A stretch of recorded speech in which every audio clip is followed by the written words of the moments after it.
Hai pendengar semua, selamat datang dan mendengarkan audiobook dari Audiotune. Kita lanjutkan novel karya K.L. Nurmala yang berjudul Tuan Muda yang Terhina dengan pengisi suara Restika. Dan inilah episode yang ke-37, Aku Harus Pergi. Selamat mendengarkan. Arjuna meninggalkan lantai gedung tempat ruangan Natasha berada dengan langkah yang cepat. Ia masuk ke dalam lift dengan rasa geram yang teramat sangat terhadap Adipura. Arjuna memang mengetahui watak ayah mertuanya tersebut. Tapi Adipura sudah terlalu sering meminta Natasha bercerai dengan dirinya. Haruskah ia membuka jati dirinya pada Adipura? Tentu saja akan Arjuna lakukan, tapi tidak sekarang. Arjuna merasa lega dengan sikap yang diperlihatkan Natasha selama ini. Di balik sikapnya yang arogan, Natasha merupakan wanita yang menyadari statusnya sebagai seorang istri. Meski dia belum tahu siapa Arjuna yang sebenarnya. Sekali lagi, Arjuna ingin menguji. Ia ingin melihat ketulusan Natasha sebagai istri. Di sisi lain, Adipura juga tak kalah geramnya. Natasha bersikeras mempertahankan rumah tangganya dengan si sampah Arjuna. Adipura beranjak dari kursinya dan berjalan menuju pintu. Natasha menatap heran pada langkah ayahnya yang tergesa-gesa. "Mau kemana, Pak?" tanyanya. "Aku mau ke Al-Fatih Group," sahut Adipura datar. Natasha bangun dari duduknya dan berjalan cepat mengikuti langkah Adipura sambil bertanya.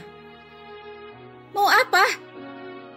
"Aku harus berterima kasih pada Tuan Muda.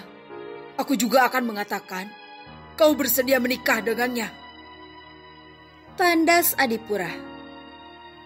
"Pak, ini gila. Jangan berlebihan. Wajar kalau dia membantu kita. Bagaimanapun, dia pemilik saham tertinggi di perusahaan ini," jelas Natasha.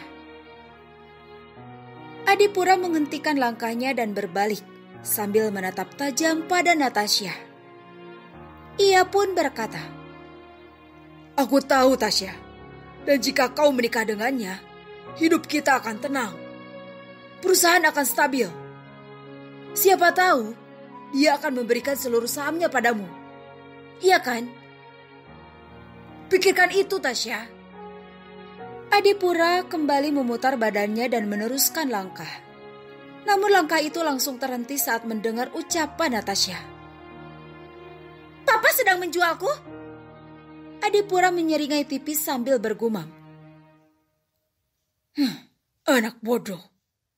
Adipura pun meneruskan langkahnya, tanpa berniat memberi penjelasan apapun lagi pada Natasha. Natasha menatap nanar pada ayahnya. Ia kecewa karena sang ayah masih saja suka memaksakan kehendak pada dirinya. Natasha membuang kasar nafasnya dan berjalan menuju ruangannya. Ketika baru sampai di ambang pintu, langkahnya terhenti oleh panggilan Rama. "Nona." "Ada apa?" tanya Natasha datar sembari menoleh pada Rama. "Tuan Muda Al-Fatih meminta bertemu Anda," ujar Rama. Seketika raut wajah Natasha memerah. Lagi-lagi Tuan Muda itu yang terdengar oleh telinganya. Natasha menyambar map yang dipegang Rama. Dengan kasar, dipukulkannya map itu pada dada asistennya.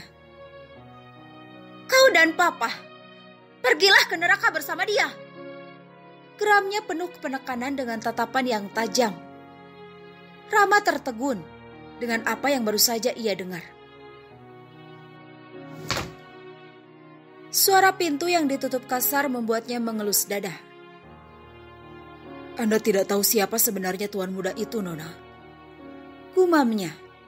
Rama pun kembali ke ruangannya.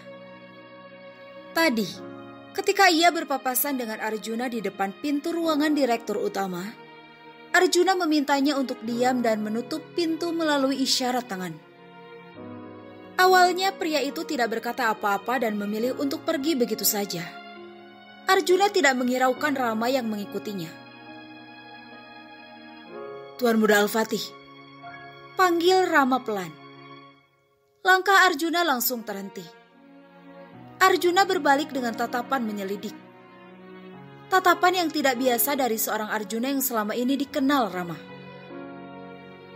"Saya sudah tahu itu Anda," imbuh Rama sambil menundukkan kepala. Tak terucap sepatah kata pun dari bibir Arjuna. Suami Natasha itu kembali berbalik dan meneruskan langkahnya. Rama masih dalam posisinya.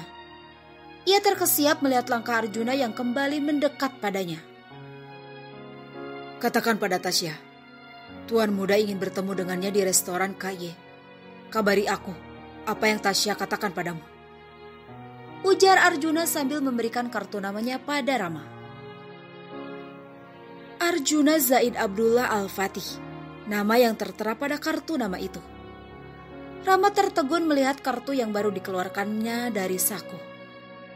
Jadi benar, Tuan Muda itu adalah Arjuna. Meski wajah Arjuna memang menyerupai orang Timur Tengah, Rama tidak menyangka dia merupakan seorang tuan muda dari perusahaan ternama dunia. Rama menghubungi nomor yang tertera di kartu nama itu. Tak lama panggilannya dijawab Arjuna. Maaf Tuan Muda, Nona Natasha menolak bertemu dengan Anda," ujar Rama canggung. "Terima kasih." Rama belum sempat menjawab, panggilan itu sudah terputus. "Mas Arjuna pasti kecewa. Tapi kenapa dia nggak jujur aja sih? Urusannya bisa lebih gampang kan?" Gumam Rama bingung. Seorang pelayan memanggil Natasha untuk turun makan malam. Dengan enggan Natasha mengarahkan langkahnya menuruni tangga. Rumah besar itu terlihat sepi. Inge dan juga Joshua tentunya sudah mulai bermalam di Hotel Prodeo. Sedangkan Kania entah berada di mana. "Silahkan Non," ujar seorang pelayan sambil membuka setiap tutup wadah pada menu yang tersaji. Natasha menatap malas pada semua makanan itu. Jika tidak karena demi menjaga kesehatannya, Natasha enggan untuk makan. "Tuan sudah dipanggil?" tanya Natasha sambil menundukkan bokongnya di kursi. "Sudah Nona, akan tetapi Tuan sedang berbicara dengan Nona Kania," sahutnya. "Kania ada di sini? Di kamar Tuan?" Pelayan itu mengangguk. Natasha beranjak dari duduknya dan bergegas menuju kamar ayahnya. Meskipun ia mengetahui perangai Adipura, tetap saja ada rasa khawatir mengingat status Inge yang masih istri Adipura. "Non Tasya, ada titipan dari Mas Arjuna." Seorang security setengah berlari menghampiri Natasha. Titipan yang dimaksudnya adalah rantang makanan yang seperti biasa. "Arjuna?" gumam Natasha. "Dia masih di depan, Pak," tanya Natasha. Tanpa menunggu security itu menjawab, Natasha sudah berlari ke arah pintu utama. Di luar, Arjuna yang berdiri di pintu gerbang masih memandang ke balkon kamar Natasha. Ia berharap bisa melihat wajah cantik itu sebelum benar-benar pergi. Saat mengetahui Natasha menolak bertemu, Arjuna memutuskan membuatkan makan malam untuk istrinya. Dengan mengendarai motor, Arjuna datang ke kediaman Adipura. Tadi juga ia diberitahu bahwa Adipura datang ke kantornya. Arjuna semakin muak karena sudah dapat mengira tujuan Adipura menemui dirinya dalam karakter tuan muda. Arjuna menghela nafas mengetahui harapannya sia-sia. Awalnya ia menduga Natasha akan keluar dan melihatnya dari balkon setelah mendapatkan kiriman makan malam darinya. Tapi rupanya ia salah menduga. Natasha tetaplah Natasha. Wanita yang setia dengan statusnya, tapi tak menganggap suaminya ada. Sudahlah, mungkin aku hanya bisa meminta bantuan Rama, gumamnya. Arjuna sudah menghubungi Rama sebelum datang ke kediaman Adipura. Ia meminta Rama merahasiakan identitasnya dan memberitahukan apa dan bagaimana Natasha selama ia tak ada. "Mari Pak, saya pulang dulu," pamit Arjuna pada security lain yang ada di luar gerbang.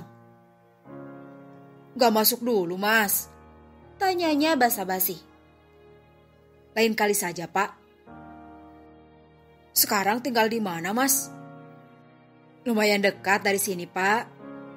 Arjuna tersenyum kikuk dengan badan yang agak membungkuk pertanda pamit. Ia pun berjalan menuju motornya. "Arjuna!" Langkah Arjuna terhenti. Ia menoleh dan terkesiap seakan tak percaya dengan apa yang dilihatnya. Dalam bayangannya, Natasha berlari ke arahnya dan Arjuna terperanjat merasakan tubrukan seseorang pada bagian depan tubuhnya. Rupanya ini nyata. Natasha benar-benar berlari padanya dan kini sedang memeluk Arjuna sangat erat. Arjuna mengulumkan senyum untuk menutupi rasa senangnya yang sudah sampai ke ujung kepala. Ia terharu dengan gerakan tangan Natasha yang semakin mengeratkan tautannya. "Tasya, kau akan kedinginan jika terlalu lama di luar," bisik Arjuna. "Ya kamu yang akan memelukku," saut Natasha pelan sembari memedamkan wajahnya di dada bidang Arjuna. Arjuna melingkarkan tangannya di pinggang Natasha. Ia mengusap-usap punggung Natasha untuk sekedar mengurangi dinginnya angin malam. "Kamu pakai piyama? Bukannya kamu tidak suka?" tanya Arjuna yang kini balas memeluk erat Natasha. Arjuna tersenyum pada security yang membuang muka melihat kemesraan mereka. "Kamunya juga gak ada. Untuk apa aku pakai night dress?" "Maksudnya, kamu pakai baju tidur tipis itu memang sengaja untuk menggodaku?" Arjuna melonggarkan pelukannya dan berusaha untuk menatap Natasha. Akan tetapi istrinya itu masih saja menyembunyikan wajah. "Tasya, hei." Arjuna berusaha menggoda tapi Natasha bersikeras dengan posisinya. Menyadari Natasha yang merasa malu, Arjuna kembali memeluknya erat. Hatinya semakin berat meninggalkan Natasha. "Tasya, aku harus pergi," lirih Arjuna. Natasha menggelengkan kepalanya cepat. "Sayang, tunggu aku pulang ya," bisiknya. "Kamu mau kemana? Bukankah kamu sendiri yang bilang tempat kamu itu di sisiku?" tanya Natasha mendongakkan wajah. Arjuna menatap lekat wajah Natasha. Sorot matanya yang sendu seakan menjadi bukti hatinya yang merindu. "Aku hanya pergi sebentar," ujar Arjuna sambil menangkup wajah Natasha. "Jangan membantahku. Kau tidak akan pergi kemanapun tanpa seizinku," tegas Natasha dengan nada yang manja. Arjuna tersenyum tipis dan mengarahkan bibirnya pada bibir Natasha. Satu kecupan memanglah tak cukup, namun ia sangat sadar sedang berada di mana mereka sekarang. "Maaf sayang, untuk kali ini saja aku membantahmu," ujarnya. Natasha menggeleng cepat dengan mata yang mulai berkaca-kaca. Arjuna kembali memeluknya sambil mengusap lembut surai Natasha. Aroma ini akan sangat dirindukan Arjuna. Begitu juga dengan adegan malam ini, yang juga tidak akan pernah dilupakannya. Bersambung. Episode ini telah usai. Jika suka, jangan lupa tekan tombol favorit di audiobook novel ini. Terima kasih telah mendengarkan.